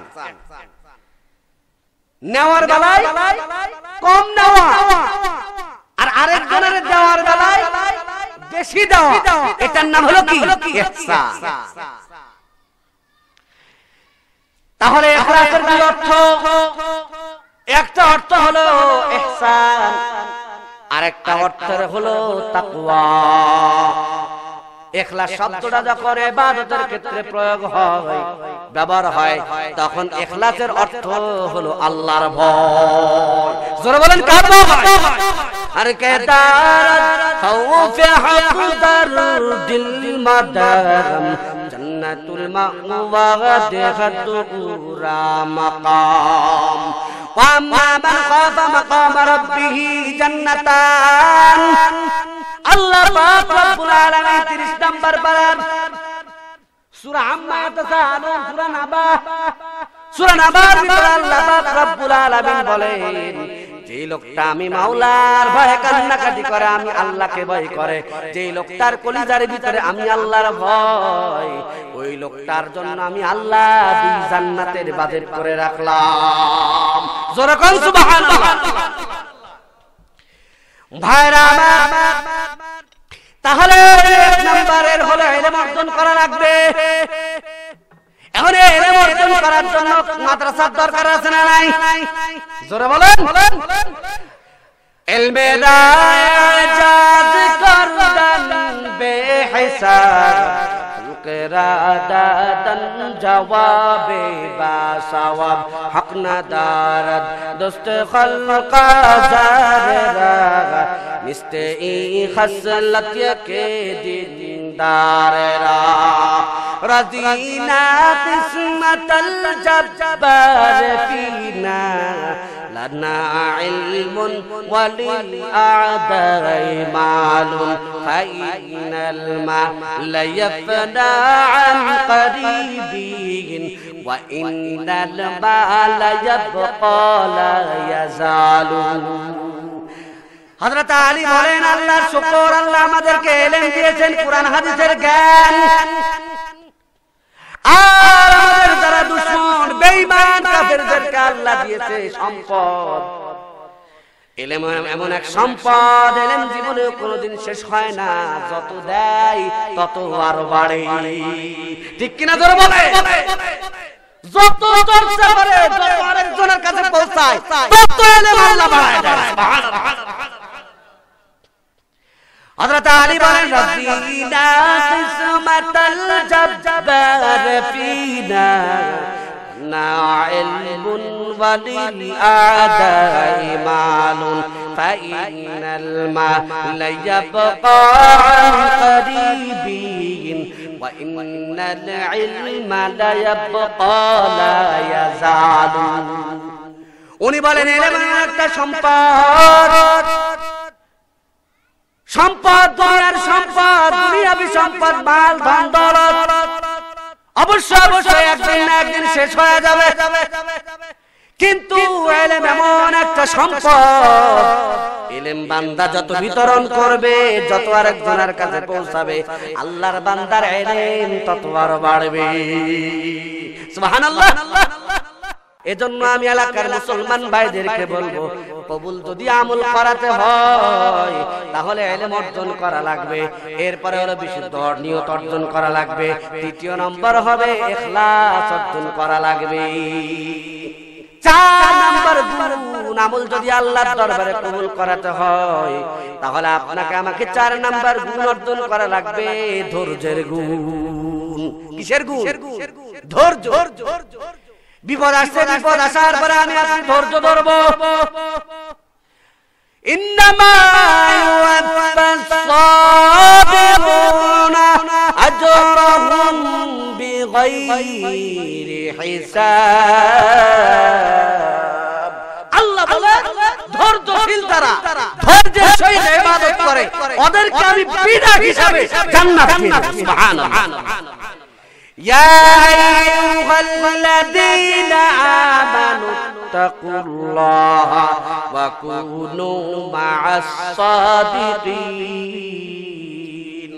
আল্লাহ পাক রব্বুল আলামিন বলেন, হে ঈমানদার, তোমার আমি দুইটা সবক দিলাম। এক নম্বরের সবক হলো আমি আল্লাহর ভয় দিলের ভিতরে ঢুকাও। কার ভয়? এমপি সাহেবের ভয়, নেতা সাহেবের ভয়?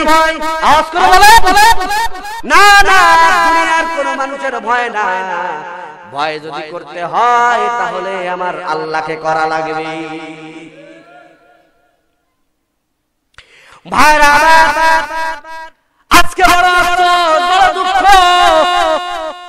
আমার আপনার ভিতরে একটা পিপলার কামড়ের যতটুকু না ভয় ভিতরে আছে, আল্লাহর কসম অতটুকুন ভয় যদি আমার মালিককে করতে পারতাম, আমার আল্লাহর ভয় যদি অতটুকুন থাকতো, আমার মন বলে আমাদের সাথে ফেরেশতা আয়েশা মুসাফা করতো। ঠিক কিনা জোরে বলে? না না, আল্লাহর ভয় নাই। আমার আল্লাহ তিনি আমর ওয়ার্ডার করতেছেন ইত্তাকুল্লাহ, আর আল আমরু লিল ওয়াজিব, আমরটা ওয়াজিবের জন্য। ইচ্ছা করলেই আল্লাহকে ভয় করলেন, ইচ্ছা করলে করলেন না, এমনটা না ব্যাপার, করেই হবে। আপনি ইমানদার, আপনাকে আল্লাহর ভয় করা লাগবেই লাগবে।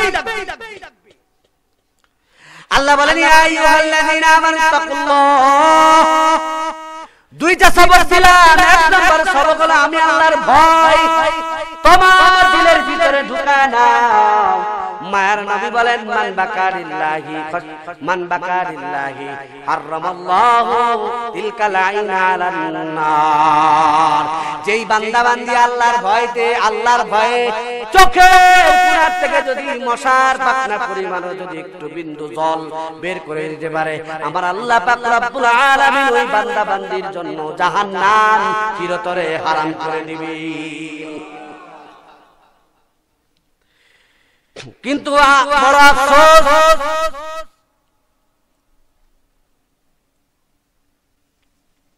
হঠাৎ করে সিদ্ধান্ত, এটা কেমন কথা? আচ্ছা ঠিক আছে, শেষ করে দিচ্ছি। আমার আর এক ধরনের সিদ্ধান্ত নেই, আবার আরেক ধরনের। ভাইরা আমার, হ্যাঁ ভাইরা, তাহলে কি বলতেছিলাম? ভুলে গেছেন? কি বলতেছিলাম? আল্লাহর ভয়। হ্যাঁ, মাশাআল্লাহ, কিছু লোক শুনতেছে, আলহামদুলিল্লাহ বলেন। তাহলে কার ভয় থাকা লাগবে? আল্লাহর ভয় থাকা লাগবে। আজকে বড় আফসোস, মুসলমানের চলাফেরা দেখলে মনে হয় আখিরাত বলতে কোনো কিছু নাই। ঠিক কিনা জোরে বলে?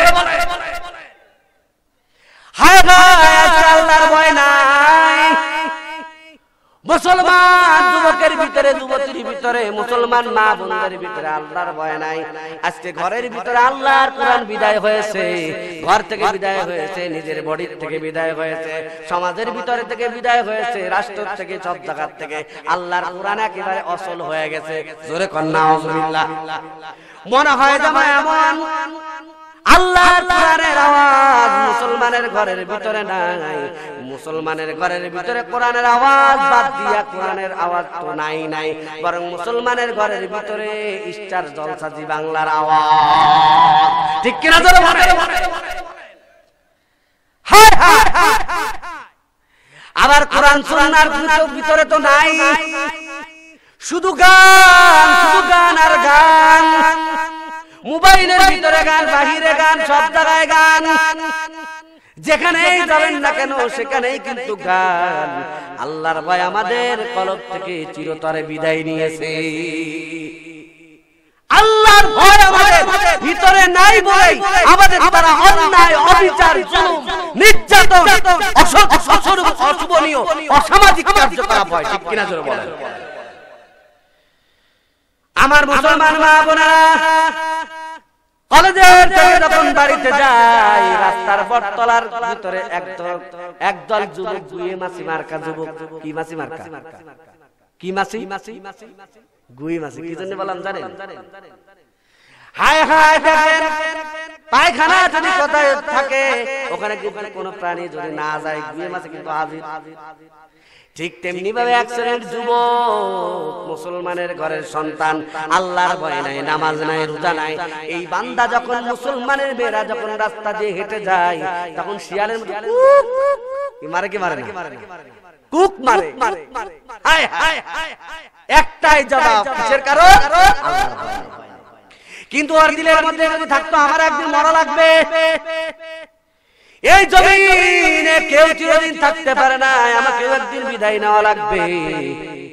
এই যুবক তোমার আজকে চলাফেরা দেখে মনে হয় তোমার জন্য মনে হয় কবর নাই, তুমি মনে হয় মরবা না।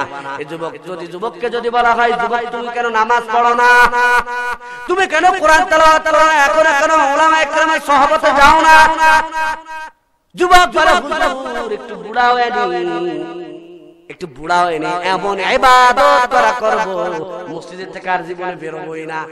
আছে না নাই জোরে বলেন? হায় হায় হায়, এই যুবক বাবা তুমি যে বুড়া হয়ে বাবা, তোমার এই গ্যারান্টি কে দিয়েছে? মরণের নাই কোনো বিশ্বাস, নিঃশ্বাসের নাই কোনো বিশ্বাস, আমি 1 মিনিট বাঁচবো এই নিশ্চয়তাও দিতে পারি না। এই মরণের ব্যাপারটা জানেন আমার একমাত্র মালিক আল্লাহ। কে জানেন? হায় হায়, মরণের বিষয়টা এমন একটা এলেন, কার কোথায় মরণ হবে একমাত্র আমার মালিক ছাড়া কেউ জানে না। এই যুবক তুমি আজকে বলো আমি একটু বুড়া হয়ে নি তারপরে আমি ইবাদত শুরু করব। এই যুবক বুড়া হয়ে যদি মরার কোনো গ্যারান্টি থাকতো তাহলে তোমাদের আদরের নায়ক সালমান শাহ, মান্না এরা কিন্তু জুয়ান অবস্থায় মরতো না। ঠিক কিনা জোরে বলো ভাইরা আমার। মরার কখন হবে? মরা তো লাগবেই লাগবে, কিন্তু কখন হবে কেউ জানে না। কে জানেন? ওয়াফি খামসিন লা ইয়ালামুহুন্না ইল্লাল্লাহ,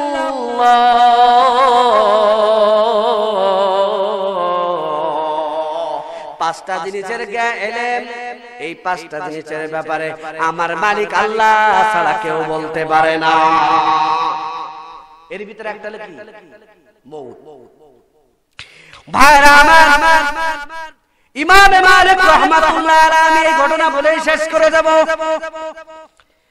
ইমাম মালিক রাহমাতুল্লাহ আলাইহি হজের মৌসুম চলতেছে, লোকে দলে দলে লোকেরা সবাই বাইতুল্লাহ জিয়ারত করার জন্য রওনা দিয়েছেন। কিন্তু যারা যে সমস্ত লোকেরা হজে যায় এলাকার ভিতরে থেকে বড় লোক টাকার দ্বারা হজ করতে পারে, কিন্তু আমার গরিব বাবারা দেখবেন ওই গরিব বেচারার চোখ দিয়ে পানি পড়ে, হায় রে আমার টাকা পয়সা নাই, এজন্য আমি নবীজির জিয়ারত করতে পারলাম না, মক্কা মদিনায় বুঝি আমার কোনোদিন যাওয়া হবে না, চোখের পানি অজর নয়নে ঝরে। ঠিক কিনা জোরে বলে? মনে বড় আশা ছিল যাব মদিনায়, মনে বড় আশা ছিল যাব মদিনায়, সালাম আমি করব গিয়ে নবীর রওজায়, মনে বড় আশা ছিল যাব মদিনায়, কাফেলাতে কে যাও তুমি, কে যাবে তোরি আমার, এই গরিবের সালাম দিও মদিনার বাদশাহ, আমার সালাম পৌঁছে দিও নবীর রওজায়, মনে বড় আশা ছিল যাব মদিনায়। মদিনা যাইতে গান কারা কারা দুহাত খুলে আল্লাহ দেখায় দেন নারে তাকবীর। ইমামে মালিক রাহমাতুল্লাহ আলাইহি বলেন সবাই হজ করতে যায়, দিলের মধ্যে জ্বালা তৈরি হয়, ফরজ হজ তিনি আগে করেছেন, কিন্তু নফল হজ করতে মন চায়। মানুষগুলা দলে দলে যাচ্ছেন, কিন্তু তার দিলের মধ্যে বড় পেরেশান, যদি আমি হজ করতে যাই তাহলে তো মদিনা শরীফ থেকে বের হয়ে গেলাম। আর মায়ের নবী বলেছেন যে এই লোকটার মরণ, মদিনা শরীফের ভিতরে যেই লোকটা মারা গেল, ওই লোকটার জন্য আমার মায়ার নবী সুপারিশ করে জান্নাতের সুপারিশ করবে। সুবহানাল্লাহ, জোরে বলেন। আল্লাহ নবী বলেন যে লোকটার মরণ ঈমান অবস্থায় মদিনা শরীফে হলো, নবী আমার বলেন ওই লোকটার জন্য সুপারিশ করা, জান্নাতের সুপারিশ করা আমি নবীর জন্য ওয়াজিব। ইমাম মালিক রাহমাতুল্লাহ আলাইহি বলেন আমার দিলের বড় টেনশন, আমি যদি এখন এই লোকগুলার সাথে মক্কা শরীফে যদি হজ করতে যাই, আমার মরণ তো কবে হবে আমি তো জানি না। যদি মক্কা শরীফের থেকে ফিরে আসার আগে আগে আমার মরণ হয়ে যায়, তাহলে তো নবীজির সুপারিশ আমি পাবো না। কি বলেন? এজন্য তার বড় টেনশন।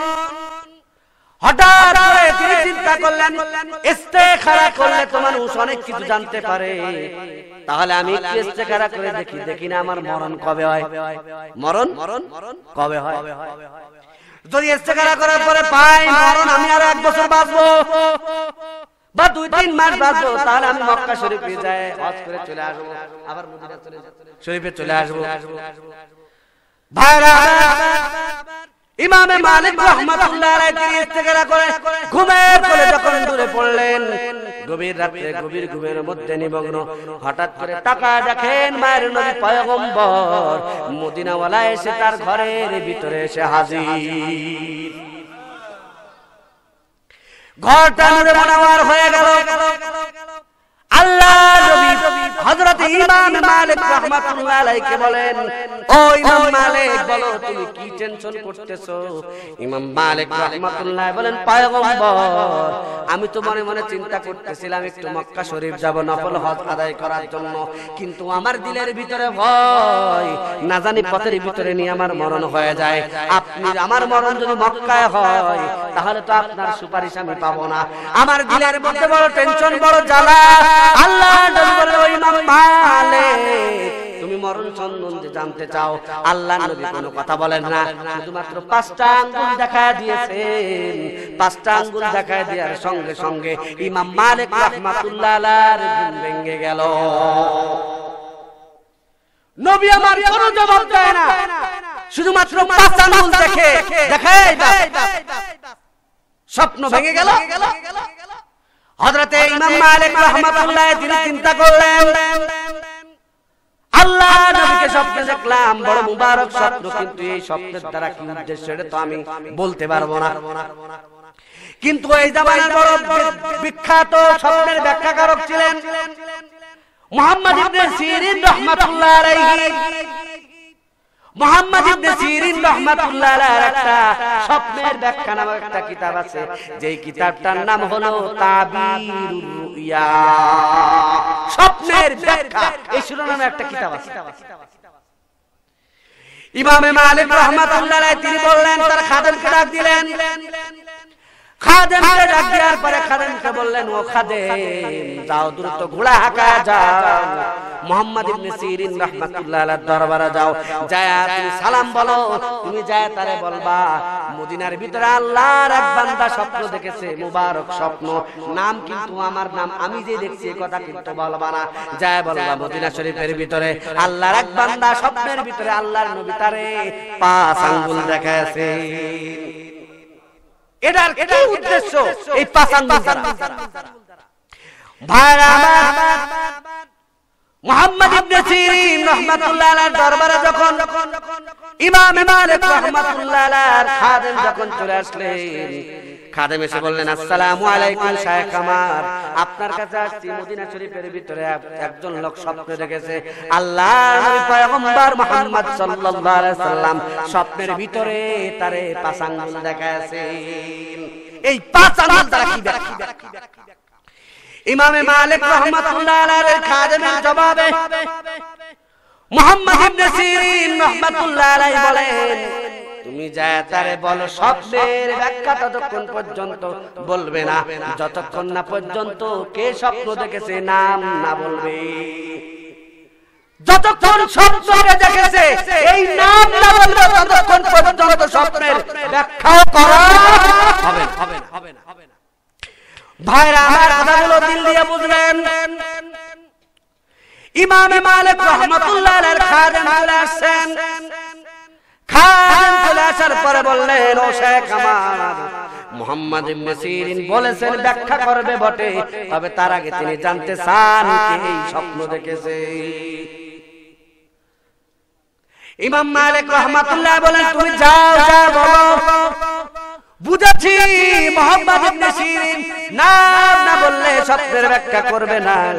যাও বাবা, তুমি যা বলো মদিনা শরীফের ভিতরে যেই লোকটা এই স্বপ্ন দেখেছে ওই লোকটার কেউ নয়, ওই লোকটার নাম হলো ইমাম মালিক। ভাইরা খাদেম চলে গেল মুহাম্মদ ইবনে সিরিনের দরবারে। মুহাম্মদ ইবনে সিরিন রাহমাতুল্লাহ আলাইহির কাছে এসে বললেন, শেখ আমার, নামটা বলেছে। নামটা বলার পরে ইমাম মুহাম্মদ ইবনে সিরিন রাহমাতুল্লাহ আলাইহি বলেন, বাবা, যে এই স্বপ্ন একমাত্র আমি তুমি না বললেও আমি জানি, কারণ এমন মুবারক স্বপ্ন এই জামানার বড় আলেম ইমাম মালিক ছাড়া অন্য কেউ দেখতে পারে না। সুবহানাল্লাহ বলেন। ভাইরা মুহাম্মদ ইবনে সিরিন রাহমাতুল্লাহ আলাইহি বলেন, শোনো বাবা, স্বপ্নের ব্যাখ্যা হলো মুহাম্মদ ইবনে সিরিন বলেন, ইমাম মালিক রাজা আল্লাহ নবী পয়গম্বর পাঁচ আঙ্গুল দেখাছেন। এই পাঁচ আঙ্গুল দেখানোর দ্বারা উদ্দেশ্য হলো 5 মিনিট বাজবে, 5 বছর বাজবে, 500 বছর বাজবে, এমনটা নয়। উনি যে ধারণা করে রেখেছেন মনে হয় আমি 5 দিন বাজবো না, মনে হয় আমি 5 বছর বাজবো, 5 মিনিট বাজবো, এই ধারণা ভুল। আসলে আল্লাহর নবী এদিকে ইশারা করেন নাই, বরং 5 আঙ্গুল দ্বারা আল্লাহর নবী ইমাম মালিককে বুঝাইতে চান। ওই ইমাম মালিক 5টা জিনিস চাইলেন, এটা স্বয়ং দুনিয়ার অন্য মানুষ, আমি নবী তো দূরের কথা, দুনিয়ার কোন মানুষ এই 5 ইলমের কথা জানে না। সুবহানাল্লাহ বলেন। কি 5টা ইলম আল্লাহ রাব্বুল আলামিন কোরআন হাকিমের মধ্যে বলেন, وفي 5 لا يعلمهن إلا الله إن الله عنده علم الساعة وينزل الغيث ويعلم ما في الأرحام وما تدري نفس ماذا تكسب غدا وما تدري نفس بأي أرض تموت। আল্লাহ পাক রব্বুল আলামিন বলেন, ওগো নবী জানায় দেন 5 জিনিসের ইলম দুনিয়ার কোন মানুষ জানে না, কোন নবীও জানে না, কোন রাসূলও জানে না, কোন গাউস কুতুবও জানে না। 5টা জিনিসের ইলম একমাত্র আমি মালিক জানি। সেই 5টা জিনিস কি আল্লাহ নিজে জবাব দেন, ইন্নাল্লাহা ইনদাহু ইলমুস সাআহ, কেমন হবে এটা একমাত্র আমার আল্লাহ ছাড়া কেউ বলতে পারে না। 1 নাম্বার। 2 নাম্বার হলো ওয়ায়ুনাজ্জিলুল গায়স, কোথায় কখন বৃষ্টি হবে, কোন জায়গায় বৃষ্টি হবে একমাত্র কে জানেন? জোরে বলেন। যার কারণে দেখা যায় বিশাল মেঘ আকাশ ভরে গেছে, কিছুক্ষণ পরে দেখা যায় এখানে আর বৃষ্টি নাই, পুরো আবহাওয়া পরিষ্কার হয়ে গেছে। দেখা যায় কি যায় না?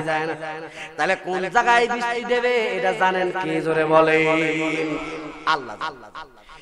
3 নাম্বার, লা ইয়ালামু ফিল আরহাম,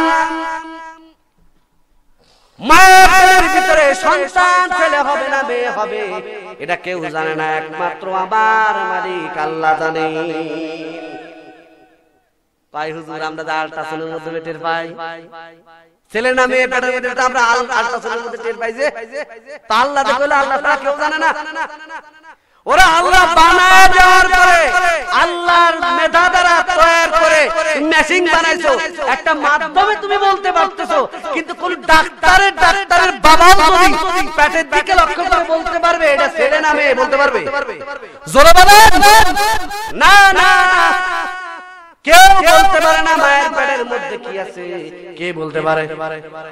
3 নাম্বার 4 নাম্বার হলো আল্লাহ পাক রব্বুল আলামিন বলেন ওয়া মা তাদরি নাফসুন মাযা তাকসিবু গাদা, আগামী কালকে কে কি রিজিক খাবে, কে কি খাবে, এটা কেউ আমার মালিক ছাড়া কেউ বলতে পারে না।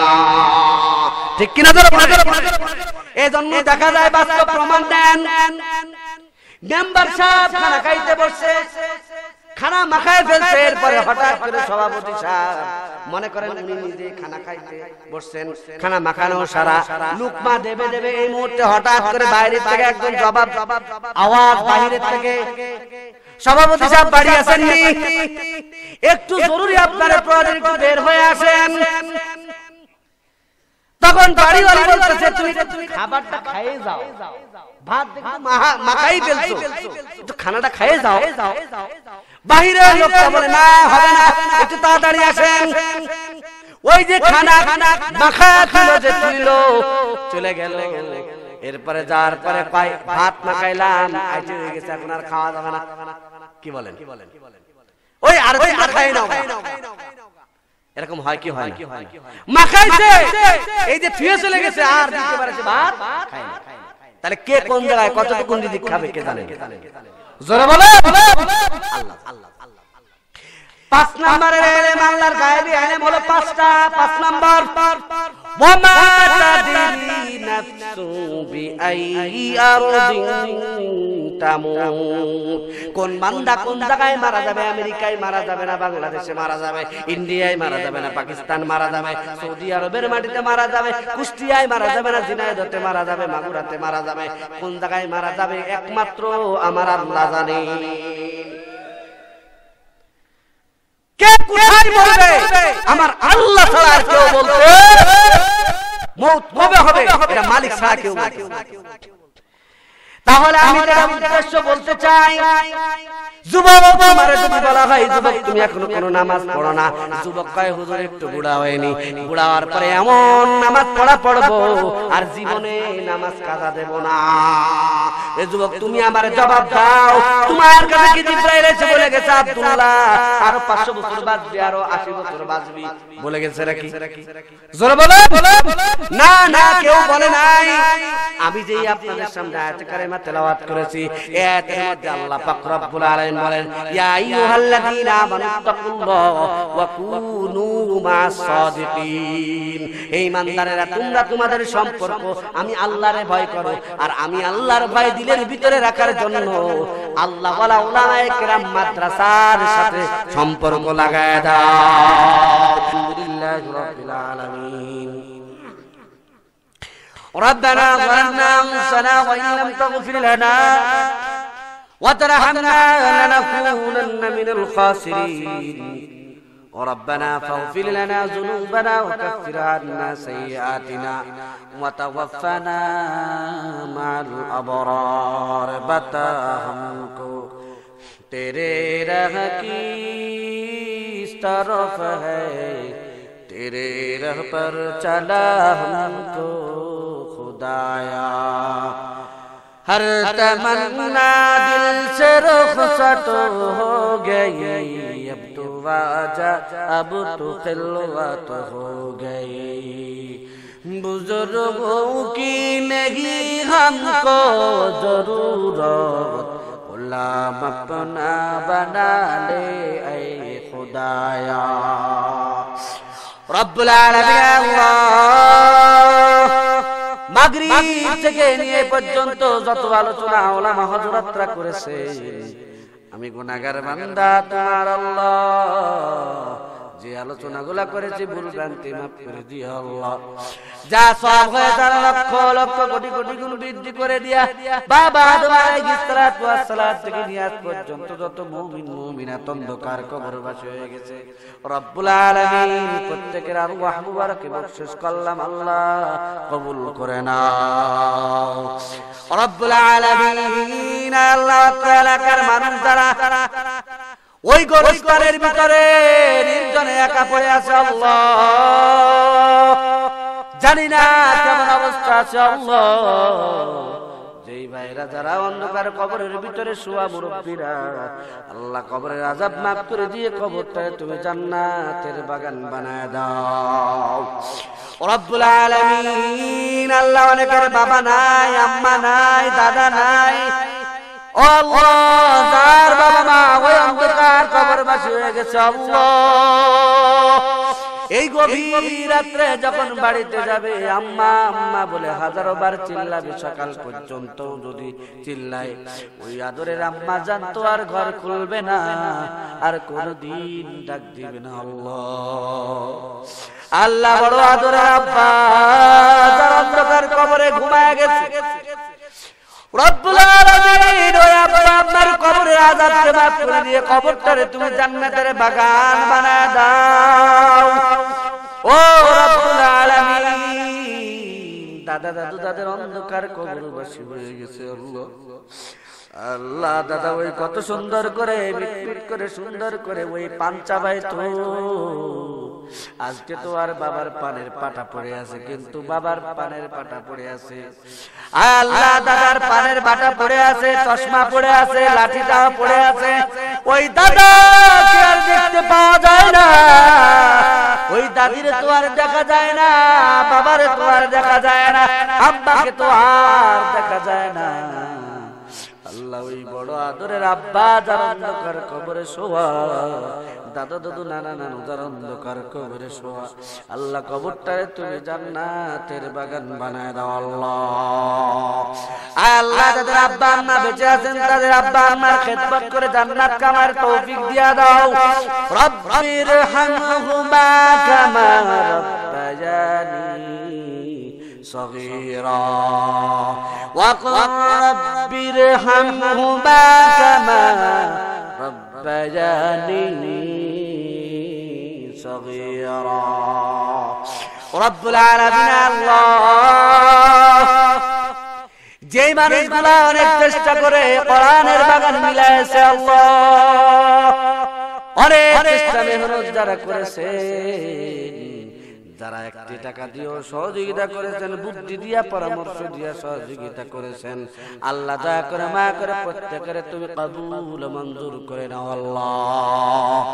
আল্লাহ বিশেষ করে আমার সভাপতি সাহেব, মসজিদের ইমাম সাহেব, আল্লাহ শামসুল ভাই সে তার বাড়িতে খানা খাওয়াইছে ওলামা ইকরামকে, আল্লাহ রাব্বুল আলামিন বেচারা দোয়াও চাইছে, আল্লাহ মান্নত করছিল, আল্লাহ দোয়া চাইছিল তার ছেলে সন্তান যেন সন্তানটা চাকরি পায়, আল্লাহ তুমি তার ব্যবস্থাও করে দিয়েছো আল্লাহ রাব্বুল আলামিন। এভাবে আমাদের প্রত্যেকের যার যা প্রয়োজন, ঘরে বাইরে সব প্রয়োজনগুলি তোমার গায়েবের খাজানার থেকে ব্যবস্থা করে দিও আল্লাহ রাব্বুল আলামিন। অনেক ভাইজান বড় গরিব, বড় অসহায়, এরপরও কিন্তু নামাজ ছাড়ে না, টুপি মাথায় দেওয়া বাদ দেয় না, দাড়িটাও ফালায় না, অনেকে অনেক কথা বলে, এরপরে তোমার পথের পথটাও ছাড়ে না আল্লাহ, এরপরে মসজিদে যাওয়া বাদ দেয় না আল্লাহ ও রব্বুল আলামিন। দয়া করে মায়া করে প্রত্যেকের তুমি কবুল করে নাও আল্লাহ।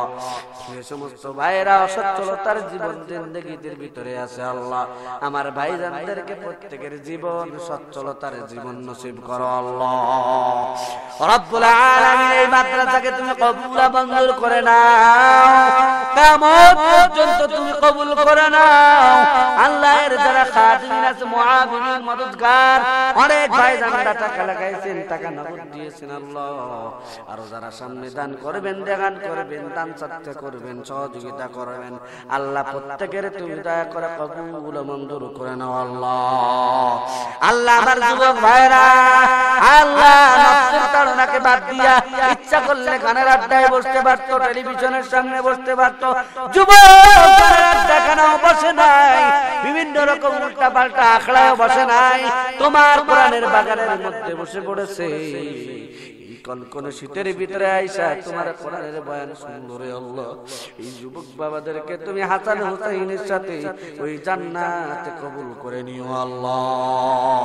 আমার মুরব্বী বাবারা যারা আসছেন এই শীতের ভিতরে অনেক কষ্টের ভিতরে ধৈর্যের সহিত আলোচনা শুনলো, আমার মুরব্বী বাবাদেরকে হযরত আবু বকরের সাথে তুমি জান্নাতে থাকার তৌফিক দিয়ে দিও আল্লাহ রব্বুল আলামিন।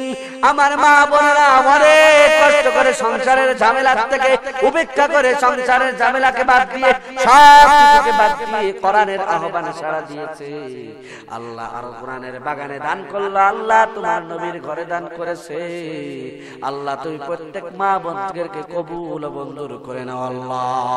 পাঁচ ওয়াক্ত নামাজি বানায় দাও, পর্দা নিশিন থাকার তৌফিক দিয়া দাও আল্লাহ। এদের গর্ভ থেকে যেন আগামীর ফজলুল করিম তৈরি হয়, আগামীর শামসুল্লাহ ফরিদপুরি তৈরি হয়, মুহাম্মদুল্লাহ হাফেজ হুজুর তৈরি হয়, আল্লামা থানভী মাদানী রাহমাতুল্লাহ আলাইহি তৈরি হয়, রব্বুল আলামিন যুগ সংস্কারক তৈরি হয়, যুগের বড় হক্কানি রব্বানি আলেম যেন তৈরি হয় আল্লাহ। তুমি সেই হিসাবে আমার মা বোনদেরকে কবুল মঞ্জুর করে নাও আল্লাহ রব্বুল আলামিন। আমার মা বোনদের থেকে তুমি ফাতেমা, খাদিজা, আয়েশা, আসিয়ার সাথে জান্নাতে কবুল মঞ্জুর করে নাও আল্লাহ ও রব্বুল আলামিন। এই জীবনে না করিলাম বন্দেগি,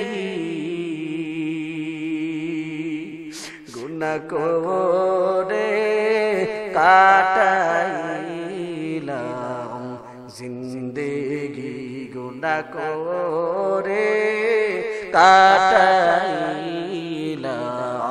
বন্দেগি, গুনাহ করে কাটাইলাম জিন্দেগি। আদর করিয়া মানুষ আল্লাহ বানাইয়া কেমনে দিবা জাহান্নামে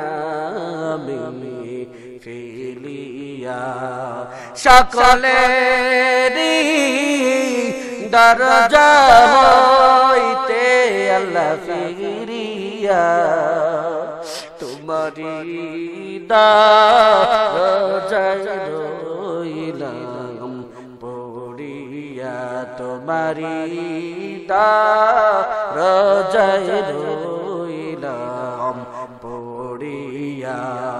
তুমি যদি মাফ না করো আল্লাহ কবরে সাপে কাটবে, গুরজু মারবে কবরে। তুমি যদি মাফ না করো মাওলা হাসরে মাথার গলে পড়বে তাপেতে। তুমি যদি মাফ না করো মাওলা ফুলসিরাতে আমরা সবাই কেটে পড়ব দোজখে। আল্লাহ রব্বুল আলামিন দয়া করে তুমি মাফ করে দাও। যুবক বাবাদেরকে কবুল করে নাও, বুড়া বাবাদেরকে কবুল করে নাও, মাদ্রাসাকে তুমি কবুল করে নাও, আমার আম্মা জানদেরকে তুমি কবুল করে নাও। প্রত্যেক বছর যেন কোরআনের বাগান মিলাই সেই তৌফিক তুমি দিয়ে দিও আল্লাহ রব্বুল আলামিন। আখিরি ফরিয়াদ আল্লাহ, যেই দিন তুমি আমাদেরকে মরণের ডাক দিবা আল্লাহ, ওই দিন আল্লাহ তুমি নামাজের সিজদার হালতে ডাক দিও, রুকুর হালতে ডাক দিও, কোরআন তেলাওয়াতের অবস্থায় ডাক দিও রে আল্লাহ, উত্তম মজলিসের ভিতরে ডাক দিও আল্লাহ, জবানে তুমি কালিমা যেন বের হয়ে যায় আল্লাহ, সেই তৌফিক তুমি দিয়ে দিও আল্লাহ। ওয়া সাল্লাল্লাহু তাআলা আলা খায়রি খালকিহি মুহাম্মাদিন ওয়া আলা আলিহি ওয়া আসহাবিহি আজমাইন। وارحمنا معهم برحمتك يا أرحم الراحمين سبحان ربك رب العزة عما يصفون وسلام على المرسلين والحمد لله رب العالمين السلام عليكم ورحمة الله